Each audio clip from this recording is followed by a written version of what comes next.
अस्सलाम वालेकुम और आज मैं आपको टैबलेट ओलानज़ेफिन के मुतालिक बताता हूँ। ये मार्केट में इंजेक्शन और टैबलेट के फॉर्म में आती है। इसकी स्ट्रेंथ को देखा जाए, ये 2.5 5 मिलीग्राम, 7.5 10 मिलीग्राम, 15 मिलीग्राम और 20 मिलीग्राम की स्ट्रेंथ में आती है। ये एक एंटीसाइकोट्रिक मेडिसिन है, इसलिए ये ओनली डॉक्टर के प्रिस्क्रिप्शन के साथ इस्तेमाल करना। और आज मैं आपको ओलानज़ेफिन के मुतालिक कंप्लीट रिव्यू दूंगा। अगर आप हमारे चैनल पर नहीं है तो सबसे पहले इस चैनल को सब्सक्राइब कीजिए। चलो स्टार्ट करेंगे ओलानज़ेफिन टैबलेट की यूजेज।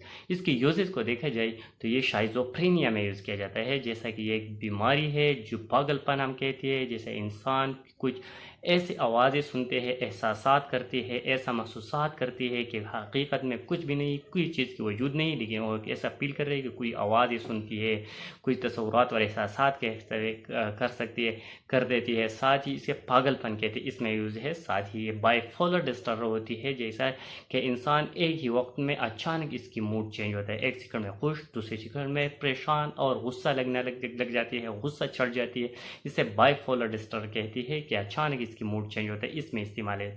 साथ ही केमोथेरेपी की जो वॉमिटिंग है, यानी कैंसर के पेशेंट को जो इलाज स्टार्ट है, इस इलाज की वजह से इसको जो वॉमिटिंग आती है, वो उस वॉमिटिंग को ट्रीटमेंट के लिए भी इस टेबलेट का यूज़ किया जाए। साथ ही कम्बिनेशन में दूसरी जो एंटी डिप्रेसेंट मेडिसिन है, इसमें इस्तेमाल किया जाती है। साथ ही थोड़ा एक साइन रूम होती है, जैसे कि इंसान अपनी इब्तिदाई बात को बार बार रिपीट कर देती है। इसकी हाथ पैर इनवॉलंटरी मोशन होती है, आई में इनवॉलंटरी मोशन होती है, मसल जो होते हैं इनवॉलंटरी मोशन थे। इस मोमेंट को कंट्रोल करने के लिए भी इस मेडिसिन का इस्तेमाल किया, क्योंकि ये जो मोमेंट होते हैं ये मेंटल डिसऑर्डर की वजह से, ब्रेन की वजह से होती है। इसके मैकेनिज्म ऑफ एक्शन को देखा जाए तो ये ब्रेन में ये मेडिसिन ब्रेन पर एक्ट कर देती है। ब्रेन में जो सेरोटोनिन और डोपामिन है, इसको लेवल को मेंटेन कर देते हैं। सेरोटोनिन और डोपामिन जब मेंटेन हो तो इंसान नॉर्मल एक्टिविटी कर देती है, अब नॉर्मल जो भी एक्टिविटी है वो ख़त्म की जाती है। इसके साइड इफेक्ट को देखा जाए तो इसके इस्तेमाल से वेट गेन होते हैं, क्योंकि इसकी मेडिसिन के इस्तेमाल से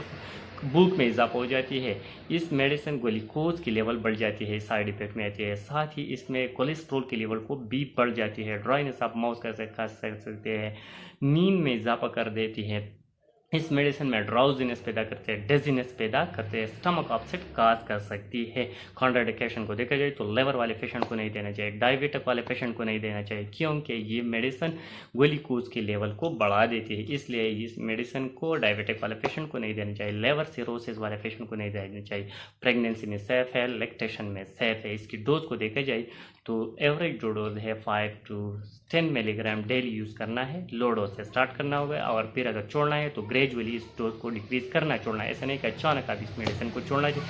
अगर आप ये मेडिसिन अचानक छोड़ दिया जाए तो आपको विड्रावल सिम्टम आते हैं, इसलिए इस मेडिसिन को अचानक नहीं छोड़ना चाहिए, बल्कि ग्रेजुअली डोज को डिक्रीज कर करके छोड़ना चाहिए। और अगर आप डोज को इंक्रीज करना भी होगा तो ग्रेजुअली इस डोज को इंक्रीज करें, साथ ही डॉक्टर की रिकमेंडेशन के साथ। Thank you for watching.